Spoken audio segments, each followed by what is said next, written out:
開幕から不振が続いていたものの見事に復調し今やドジャースの強力打線を支える一人となっているマックス・マンシー選手。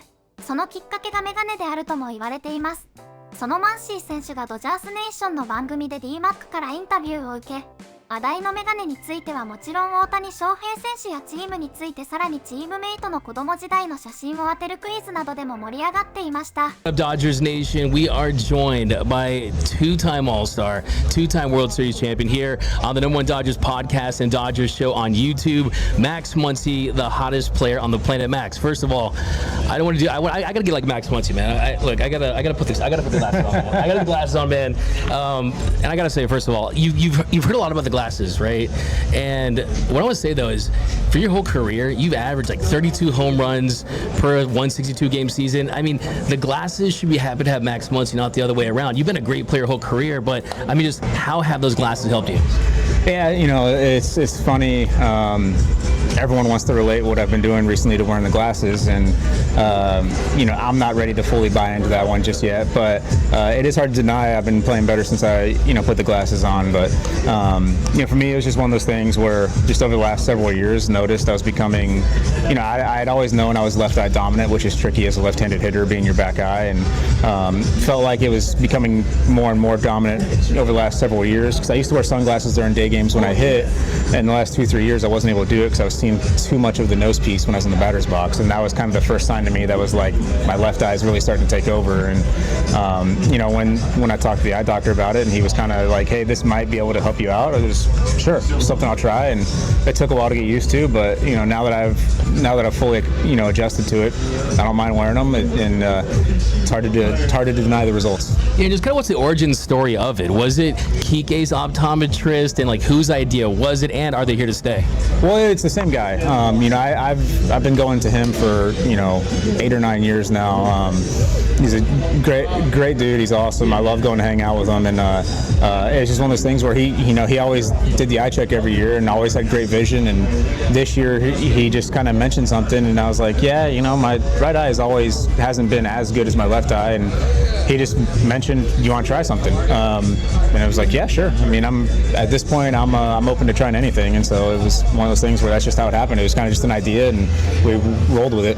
Yeah, big league hitters are going to be lining up around the block to see their optometrists, trying to get the Max Muncy special. But to remind everyone, Max Muncy and Kelly Muncy, they partnered with Uncorked for a Cause to host a special wine tasting auction on June 12th at the Intercontinental Hotel. Every guest in attendance will receive a bottle of Muncy's Sonoma Reserve Cuvée, and they can uncork that when they celebrate another World Series title, right? But what can fans expect? I mean, the Dodgers players are going to be out there. You're going to be out there. An awesome event to help us. Great cause. But what can you say about the event? Yeah, it was just it was something that really my wife was extremely interested in, and Uncorked for a Cause, they do a lot of great stuff, and they reached out, asked if we wanted to maybe do anything, and for us, just seeing the devastation in the community from the fires is one of those things where we jumped on it. We kept trying to figure out how we could help, and this idea popped up, and it was kind of a no-brainer for us. Just we've built our home here in LA. It's become home to us. We've been a part of this community for so many years now that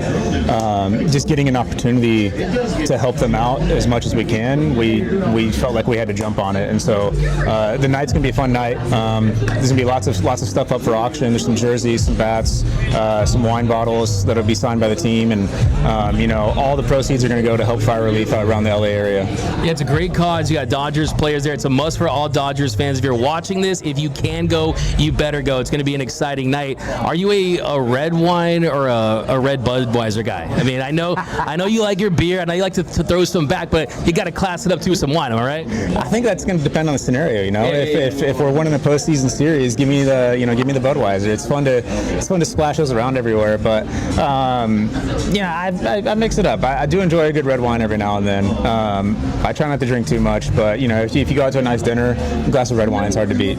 Awesome. Now, so kind of getting back to this season, early on the year, you kind of got a slow start by your standards, and everyone, all your teammates, Dave Roberts, he told me that you're as good of a hitter as anyone he's ever managed. It's kind of what it mean to have the support from your teammates, and is there kind of a moment or a conversation you had with Dave that kind of let you know, hey, this guy supports me through thick and thin?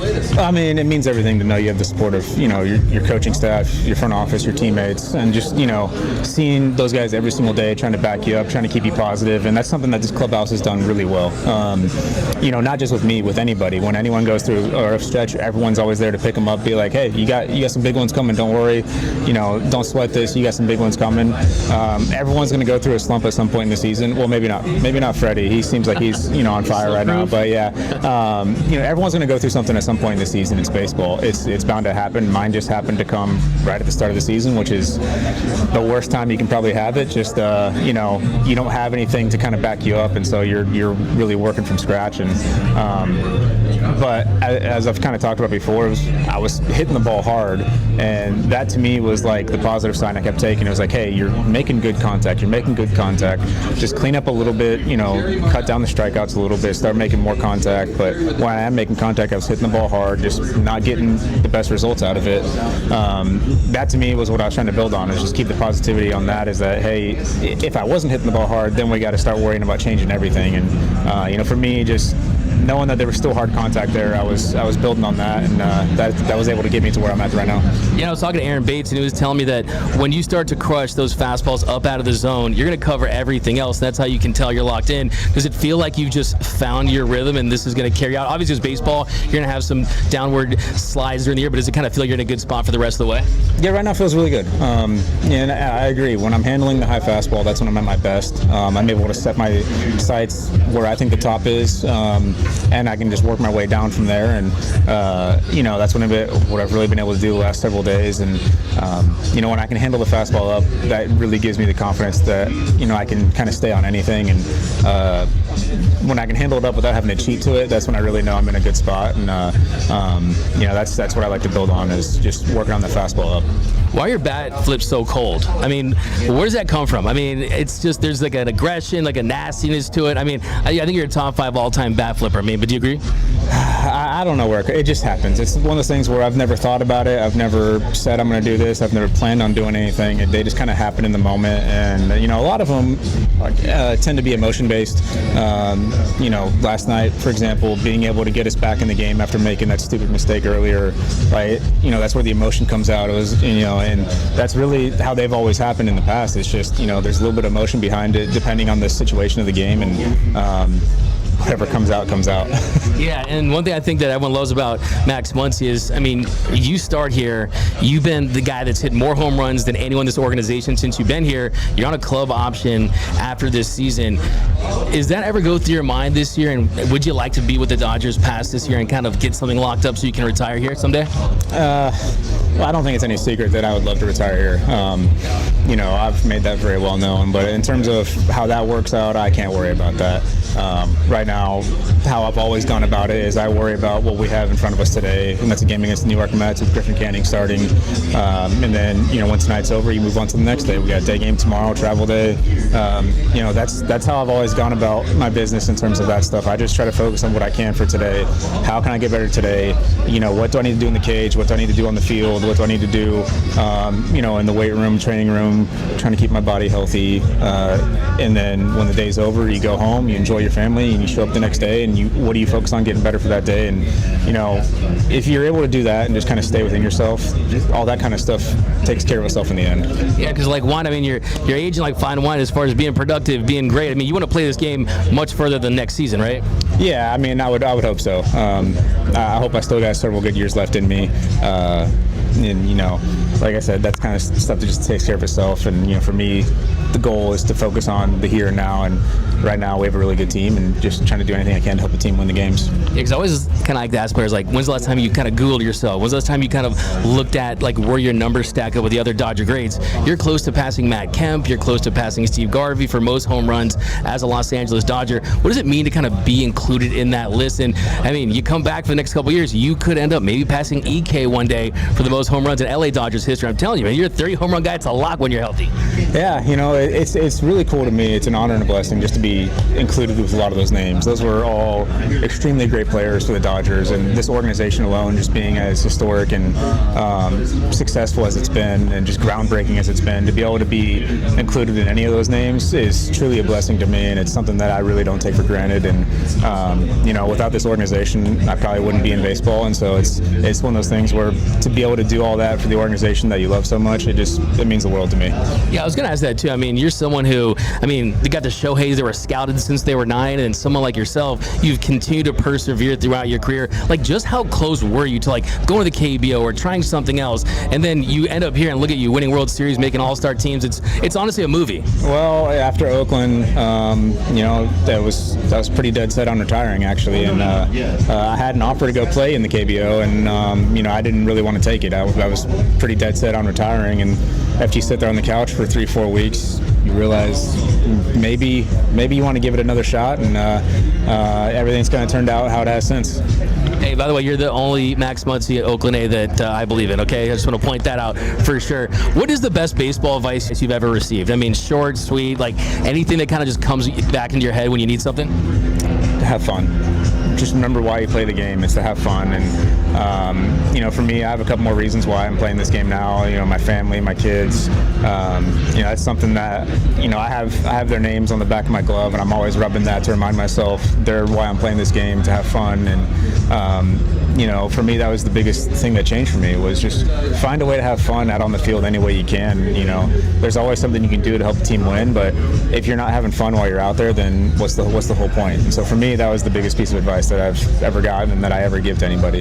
Yeah, and it's not a lot of fun to face you on the mound right now. I just want to point that out. Now, got to ask you about Shohei Ohtani. I'm always asked, I get some time in the clubhouse, time on the field, what's he really like?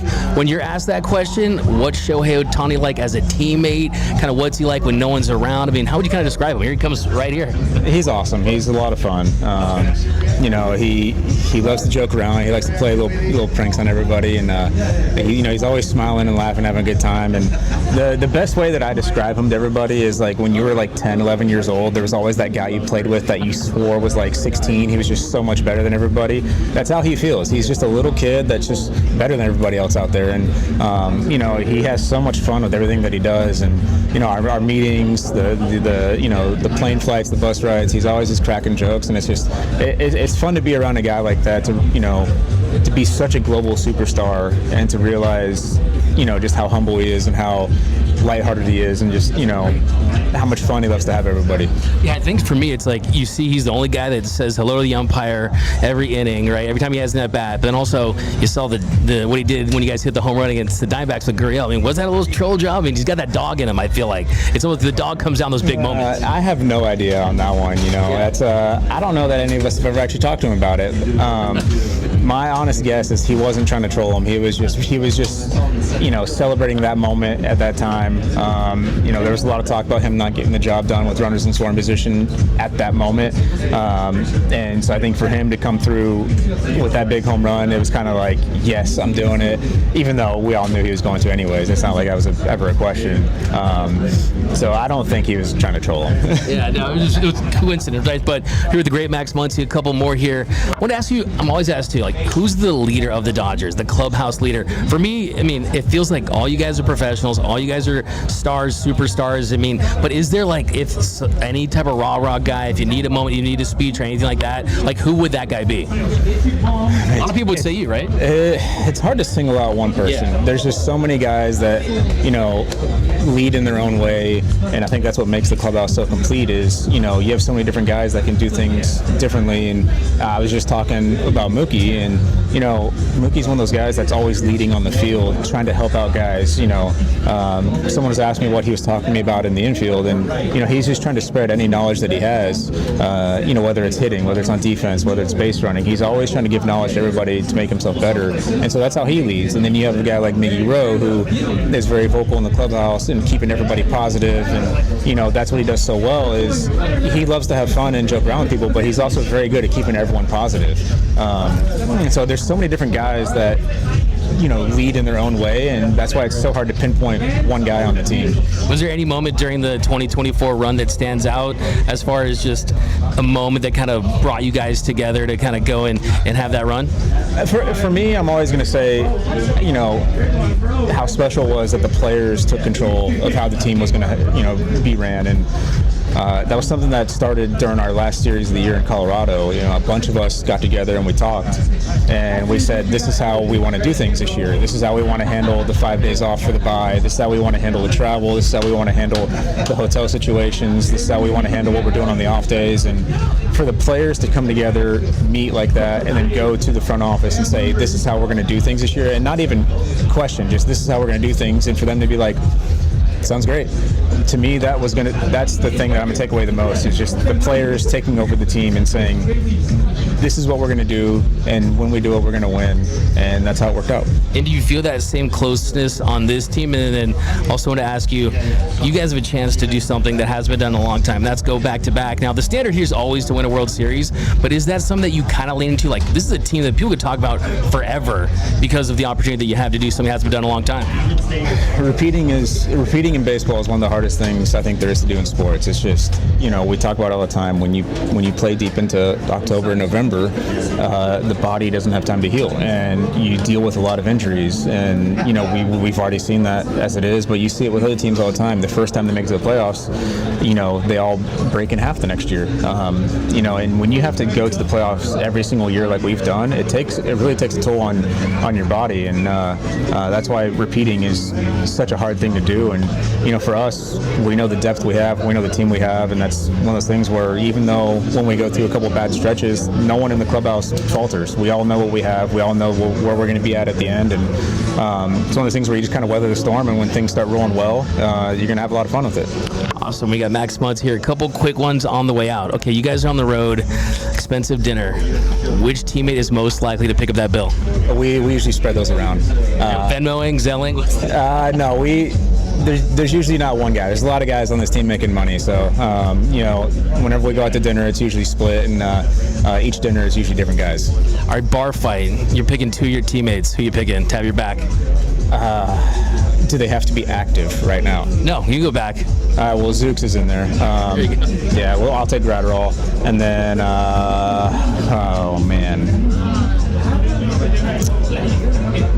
I'm gonna go wild one, and I'm gonna pick Comet. I feel like he'd have some quick skills to Quadzilla, right? Get in and out. Be quick on people, get behind them. I feel like he'd be a good one. Which Dodger teammate would be your emergency contact? Either Freddie or Kirsch, probably. We got a lot of kids. They know how to handle things. Love that one. Okay, where are your World Series rings? I'm gonna keep that information private, but they're in a good spot. Why'd you choose 13? That's always a funny story. When I signed over here at the Dodgers and they put me in OKC, they asked me to pick a uniform, and in the minor leagues you recycle uniforms every year, and they maybe get a new uniform once every 5 years or so. And so when I got over there, the club he was talking to me said we had like 7 and 13 and 20 or something like that. He goes, well, no one's ever worn 13. I said, well, I'll take 13 then. It was the cleanest jersey at the time, and I had a really good year, and so I just kept it the next year going into spring. Iconic. Okay, what's your favorite team celebration throughout the years? You got the Shohei right now with this. You got the Trey. I mean, there's so many to choose from, but do you have a favorite? Freddie? The Freddie dance is hard to beat. Just because the origin of it. Gone through multiple seasons too. Yeah, just the origin of it, how it came about, how it stuck, and it's always fun to see which guys really get into it out there. Awesome. So last thing here, we're gonna go see how well you know your Dodgers teammates. As kids, Father's Day is coming up in a couple weeks. Who's that? That's Freddie. Really? That's pretty quick by you. That is. You're right. All right. Conforto. I feel like that's gonna be Shohei. Boom. Mookie. Look at the stance. Yeah, it's the exact same. Oh man, St. Mary's. Gonsolin? Yep. There you go. That's Kirsch and Stafford. Yeah, I was going to say, did you know that? It's a fun fact, and it's a little known fact. Yeah, I don't know if anyone knows that one yet. Yoshi? Yep. Eulis, so that's going to be Dustin May.